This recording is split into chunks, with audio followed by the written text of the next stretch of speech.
What would you do if the woman who destroyed your marriage came begging for help?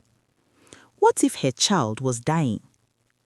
What if your son was the only one who could save her? What if saying yes meant asking your child to suffer for someone else's sins? And saying no meant living with letting an innocent child die? There's no right answer, but Abigail Ofori had to choose anyway. This is her story. This is also the story of a housemaid who took everything, and the daughter who needed saving. They say every woman has two faces, the one she shows the world and the one she keeps for the times when nobody is watching. In Accra, where the sun beats down on corrugated iron roofs and the smell of wache mixes with car exhaust, Abigail Ofori wore her public face like armor. This is her story, but it's also the story of the woman who tried to take her place and the innocent child caught between them. The Ofori home in East Legon was the kind of house that made neighbors jealous. Benjamin Ofori's construction business was doing well. Not rich, but comfortable. His wife Abigail ran a fabric shop in Dansoman. Abigail had everything she thought she wanted. A husband who still kissed her goodbye in the mornings, a 5-year-old son, Caleb, who laughed like his father. But Abigail was drowning. That's the word for it. Drowning in the 1,000 small tasks that made up her days. 5 a.m. in the morning, wake up, prepare Caleb's breakfast, pack his lunchbox, iron his school uniform, wake the boy, fight with him about brushing his teeth properly, get him ready for school, all before 6:30. And then she will get ready for work too. Drop him at school, rush to her job at the fabric shop, rush hour traffic back home with Caleb, cook dinner, clean the kitchen, wash the dishes, help Caleb with his homework, and get him ready for bed. By the time she fell into bed, she's burnout. Too burnout to have any intimate relationship with Benjamin. Babe, I need help. Help? What kind of help? Help around the house. This house is too big for me. I'm overwhelmed. I need a house help. Are you sure? Yes. Okay, I'll ask Mom to look for one for us. Thank you. Benjamin's mother knew a girl from the Western region, orphaned at 16, now 21. Her name was Grace, and she had eyes that looked down whenever anyone spoke to her. "Madam, I will work hard," Grace said during the interview, her hands folded in her lap like a schoolgirl. "I will not disappoint you." Abigail looked at this thin girl with her cheap dress and worn slippers, and she felt something she would later curse herself for feeling: pity. "You can start on Monday," Abigail said. Grace smiled, small, grateful, harmless. At first, everything was fine, better than fine. Grace cleaned properly, no shortcuts, no corners left dusty. She learned how Abigail liked her kitchen organized. She was good with Caleb, patient with him. Abigail was happy with Grace. Now she had enough time on her hands to cater for her son and husband. She was not tired all the time like she used to be. 5 months on, and everything was going on just fine, until it wasn't. One Friday evening, Benjamin came home around 10 p.m. drunk. He had been drinking with some friends after work. The house was quiet. Abigail was out of town. She had gone to visit her old woman in Kofuridia. She went with Caleb, and she was spending the weekend with her. Grace helped Benjamin to bed. She sat on the bed looking at him like he was something valuable instead of something she needed to work around. Later, he wouldn't remember who moved first, wouldn't remember the exact moment when comfort became something else, wouldn't be able to explain how it happened, even though it did, even though he let it. It was quick, desperate, wrong in every way, on his matrimonial bed where he shares with his wife every evening. Afterward, shame hit him like a bucket of cold water. Abigail was already standing, smoothing her dress, her face unreadable. "I should go to bed, sir. You should too. Big day tomorrow." As if nothing had happened, as if they just had tea. Benjamin sat in the dark room, disgusted with himself, already constructing the lie he'd tell himself. It was the alcohol, it was the loneliness, it was one mistake, it didn't mean anything. He put his head in his hands. One night, one stupid drunken night, he'd pray about it, ask God for forgiveness, be a better husband. Abigail would never know. Grace would never tell. It was over, done, a mistake he'd never repeat.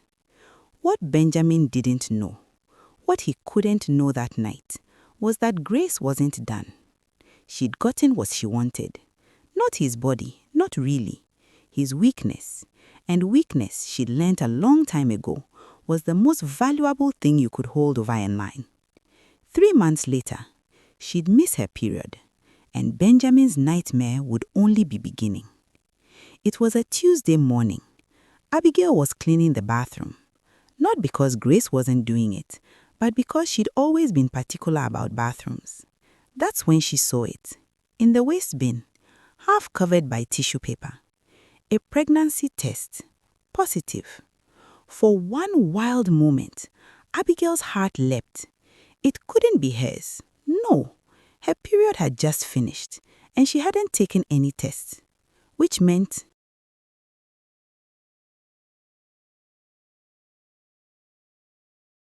she found Grace in the kitchen, humming as she washed dishes. The humming stopped when she saw Abigail's face. "What is this?" Abigail held up the test, her hand shaking. Grace looked at it, then at Abigail.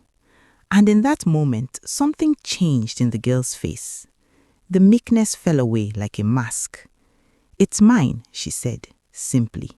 No apology, no shame. "You are pregnant?" Abigail's voice was quiet, deadly quiet. Yes, Grace's hand moved to her still flat belly. And the baby needs the father. The baby, not a baby, the baby. As if it already had rights, as if it already belonged.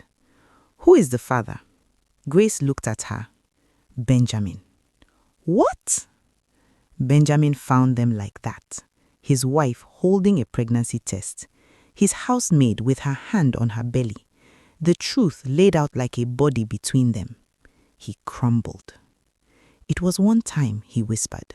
"Abby, I swear to God, it was one mistake. One night. I was drunk. I was stupid. Get out," Abigail said. But she was looking at Grace, not Benjamin.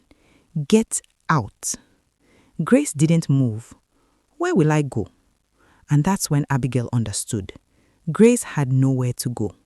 No family in Accra, no money saved, and Benjamin, weak, guilty Benjamin, would never throw a pregnant woman into the street. The trap had already closed. How did my wife find out you are pregnant? I don't know. How are you pregnant, Grace? It happened only once. That is all it takes, Benjamin. Don't call me Benjamin. So when are we telling your wife? Are you out of your mind? We are not telling anyone. You will get rid of it. Do you hear me? She will find out one way or another.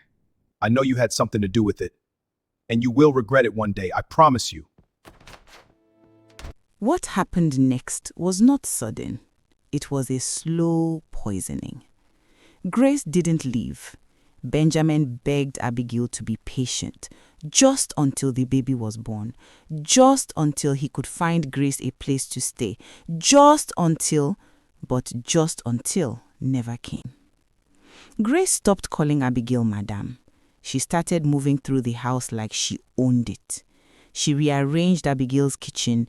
"This way is more efficient." She offered opinions on how the house should be run. Abigail watched her own authority dissolve like sugar in hot tea. The worst part, Benjamin allowed it. Tried to keep peace between both women, as if this was a situation that could be peacefully resolved. As if you could have two women running one house and expect anything but fire. Grace grew bigger. Her belly swelled with new life while Abigail felt herself shrinking, becoming a ghost in her own home. One evening, Abigail came home from visiting her sister to find Grace lying on their matrimonial bed. Grace's hand rested on her pregnant belly, proprietary, claiming. What do you think you are doing? How dare you? Why are you shouting? It's not like it's my first time in this bed. Besides, my child wants to feel the father's presence. She looked at Grace in her bed, and Abigail knew this house was already lost. That night, Abigail packed. Not everything. She didn't have the strength for everything. Just the essentials. Clothes, documents, Caleb's favorite toys. Benjamin walked into their room. Abby, please don't do this. I'll send her away tomorrow. First thing tomorrow, I swear. You should have sent her away 3 months ago. I will fix this. Just give me a chance to fix this. Abigail looked at her husband.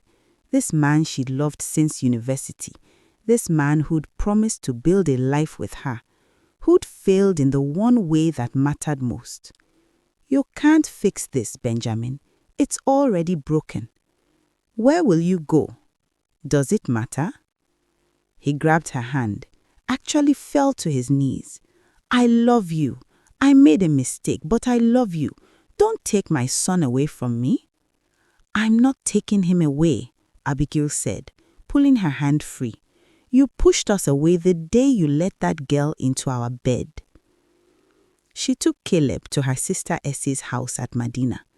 Just temporary, she told herself, just until she figured things out. But some temporary arrangements become permanent. They never divorced. Benjamin refused. He refused to let that one mistake be the end of them. So they stayed legally married and practically strangers. Abigail found a small 2-bedroom flat in Dansoman, got a loan to expand her textile business, worked 16-hour days until her hands cramped and her eyes burned. Benjamin would pick Caleb up sometimes. Awkward exchanges with Abigail on doorsteps, forced small talk about school and football. Months later, Grace gave birth to a girl. Amma, they called her. Grace was living in the East Legon house, sleeping in Abigail's old bedroom, although Benjamin had never married her.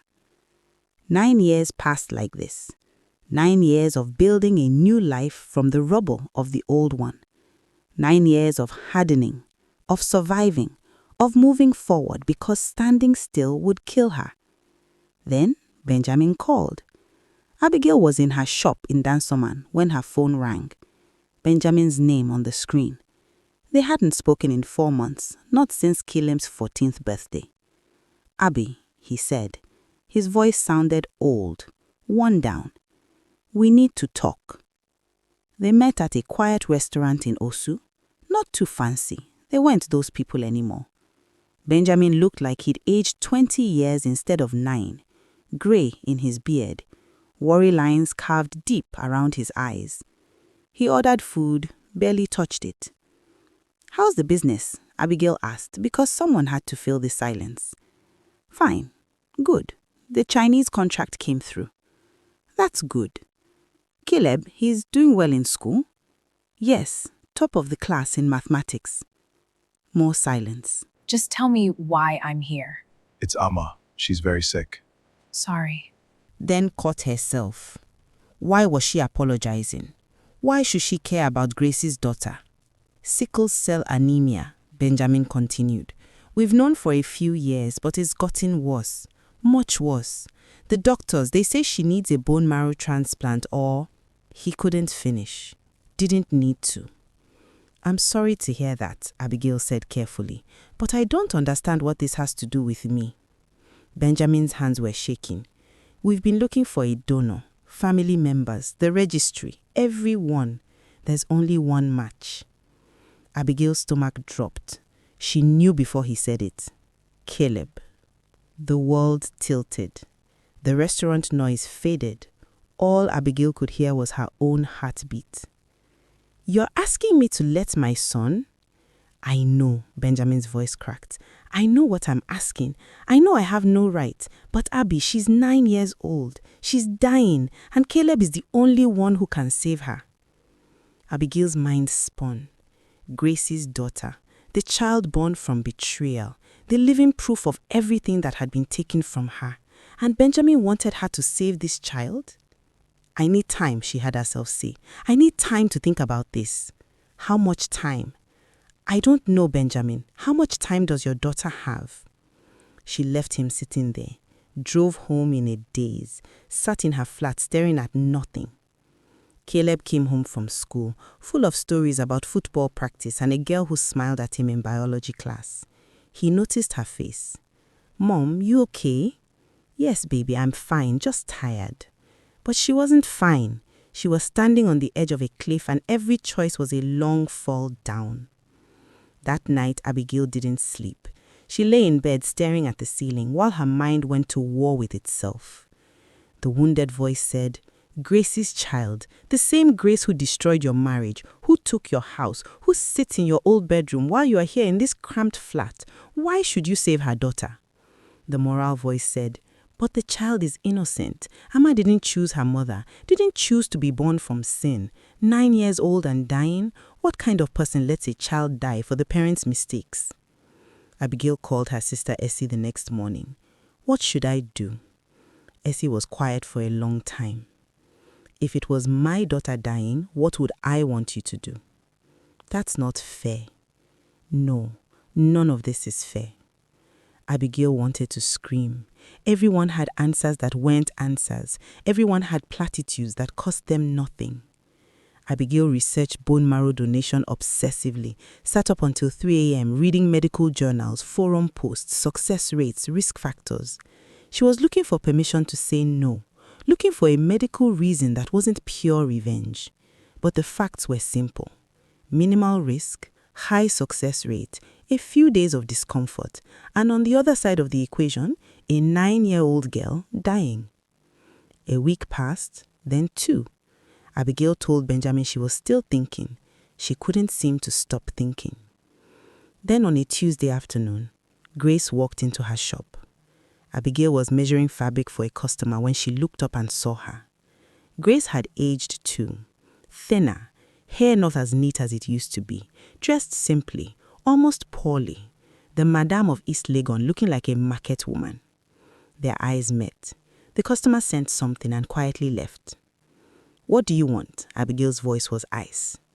Grace opened her mouth, closed it, opened it again. Please.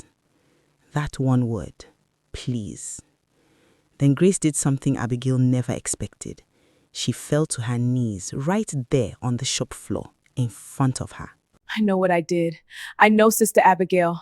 I was wicked. I was foolish. I destroyed your home. I destroyed your marriage. I took everything from you.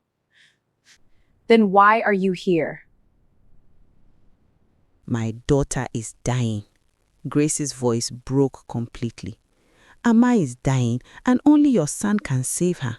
I know I don't deserve to ask, but she's innocent. She didn't choose me as a mother. She didn't choose to be born into sin. Please, Sister Abigail, hate me, curse me, wish death on me if you want, but don't let my daughter pay for what I did. Please. Grace was sobbing now, her whole body shaking. Get up, Abigail said quietly. Please, get up. Louder now, harder. Grace stumbled to her feet. Abigail wanted to feel triumphant. This was it, Grace on her knees, begging. The woman who'd taken everything, now reduced to this. But Abigail didn't feel triumphant. She felt sick. Leave my shop. Sister Abigail, leave now. Grace stumbled toward the door. Abigail stood in her shop, surrounded by colorful fabrics and the echoes of Grace's sobs, and realized she had to decide. That evening, Abigail sat Caleb down, her 14-year-old son, already as tall as her, his voice starting to deepen. There's something I need to tell you, she said, about your father, about a sister you have. She told him everything, about Grace, about the affair, about why they'd really left the East Legon house, about Amma, 9 years old, dying in a hospital bed. Caleb's face went through a dozen emotions: confusion, hurt, anger, sadness. "Why didn't you tell me before?" His voice was small, young again. "I wanted to protect you." From what? From the truth? Fair point. Abigail had no answer. "This sister, Amma, she's going to die?" he asked. "Yes, unless I help her." Silence. Caleb stared at his hands. Finally he said, "Can I meet her before I decide?" The question caught Abigail off guard. She'd assumed she would make this decision. But Caleb was 14, not 5, old enough to have a say in his own body, his own choice. "You want to meet her?" Abigail asked. "She's my sister. Even if I never knew about her, she's my sister, right?" Amma was tiny. That was Abigail's first thought. 9 years old, but looking more like 7, made smaller by the hospital bed and the machines surrounding her. Bald from treatment, thin, hooked up to IVs and monitors. But she had Benjamin's eyes, and when she saw Caleb, she smiled, shy, hopeful. "Hi, I'm Caleb," Caleb said. "I know," Amma whispered. Her voice was weak. "Papa told me about you, my big brother." Caleb sat in the chair beside her bed. "Hey, little sis." Abigail stood in the doorway, watching. Something in her chest cracked open. This was not an abstract decision anymore, not Grace's daughter or the other woman's child. This was a little girl, sick, scared, innocent. After the visit in the car, Caleb was quiet for a long time. Then, "She's really small, Mom." "Yes." "And she's really sick." "Yes." "I want to help her," Caleb leapt at his mother. "But I need you to be okay with it, because I know what they did to you. I know it's not fair to ask you to save her, so I'll only do it if it won't destroy you, Mom." Abigail pulled the car over, looked at her son, this good, compassionate boy she'd raised. He was giving her permission to say no, absolving her of guilt in advance. But that's not what motherhood was it? Real motherhood meant making the hard choice even when it cost you everything. "Do it," Abigail heard herself say. "Help your sister." Caleb hugged her. Abigail held her son and cried, not from sadness, but from the weight of the choice finally lifted. The medical process moved quickly after that. Tests, preparations, consent forms. Caleb was brave throughout. The day of the procedure, Abigail sat in the waiting room at Kolebu Teaching Hospital. Benjamin and Grace were in a different waiting room. Hours passed. Every minute felt like 10. Finally, a doctor emerged. "The donation was successful. Your son did very well. He's in recovery now." Abigail rushed to see Caleb. Across the hall, in another room, Amma was receiving the transplant. 2 children connected by blood and bone marrow, separated by 9 years of history. The weeks that followed were tense. Caleb recovered well, sore, tired, but healing. News came slowly about Amma. Her body wasn't rejecting the transplant. Early signs were good, hopeful. Then finally, Amma was in remission. The transplant had worked. Benjamin called with the news. I could hear him crying on the other end of the line. "Thank you," he kept saying. "Thank you, Abby. You saved my daughter's life." A letter came a week later. Grace's handwriting, neat, careful, like she'd practiced it many times. "Dear Sister Abigail, I know sorry cannot fix what I broke. I know thank you cannot repay what you've given, but I say them anyway. Sorry, thank you. My daughter lives because of your son, because of your mercy. I will never forget this. I will teach Amma who saved her and why it matters. Grace." Abigail read the letter 3 times, didn't respond. But she didn't throw it away either. She put it in a drawer with other important documents, evidence of a debt that could never truly be repaid. 6 months later, Grace packed out of the house. She was taking Amma to a small apartment in Kaneshi. Benjamin had promised to support them. Amma's school fees, medical bills, everything they need. But Grace couldn't live in the house anymore. 2 months later, Caleb asked if he could see Amma again. Benjamin and Abigail sat on a bench on the playground watching the kids play. Grace has moved out. What? Yes, about 2 months ago. Why? Benjamin shook his head. She wouldn't say exactly. I think maybe guilt. Or maybe she finally understands that house was never really hers. Maybe it's pride. She doesn't want to owe you more than she already does. There was silence. Finally, Benjamin spoke. His voice was shaking. Abby, I need to ask you something. And I know I have no right. I know what I did. I know what I allowed to happen. But I have to ask anyway. Abigail waited. Will you forgive me? The question hung in the air between them. 9 years of hate, humiliation, and rebuilding. 9 years of sleeping in different beds, living different lives, becoming different people. I don't know, Abigail said honestly. Ask me again in a year. That's fair. Benjamin wiped his eyes. That's more than fair. Then, even quieter. Would you ever consider coming home? Home. The word carried so much weight. The East Legon house, the life they'd built together, the marriage that had shattered but never officially ended. I don't know, Benjamin, Abigail said. I'm not asking for an answer now. I'm just asking, will you think about it? Mom, ready to go? Caleb shouted from the other end of the park. Yes, baby, let's go home. Home, to the Dansoman flat, to the life she'd built with her own hands, to the future she couldn't quite see yet, but was walking toward anyway. Benjamin called her that evening. Thank you for bringing Caleb. Amma was so happy. He was happy too. Silence. Then, Abby, about what I asked before, about coming home. I don't need an answer. I just want you to know. The house is there. When you are ready. If you are ever ready. No pressure. Just possibility. After he hung up, Abigail stood in her living room looking at the life she'd created. The successful business, the independence, the strength she'd discovered in herself. Could she give that up to return to what was? Or would returning mean bringing this new, stronger version of herself back to the old place, transforming it into something different? She didn't know. They say every woman has 2 faces, the one she shows the world and the one she keeps for the times when nobody is watching. Abigail Ofori had learned to wear both faces with dignity. The strong woman who built a business from nothing. The soft woman who saved a child who wasn't hers. Whether she would return to the East Legon house, whether she would give Benjamin another chance, whether forgiveness was even possible, these questions remained unanswered. But perhaps that's how real life works.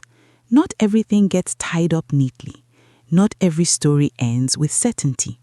Sometimes the bravest thing is to keep walking forward, even when you don't know where the path leads. This is her story, and it's not finished yet.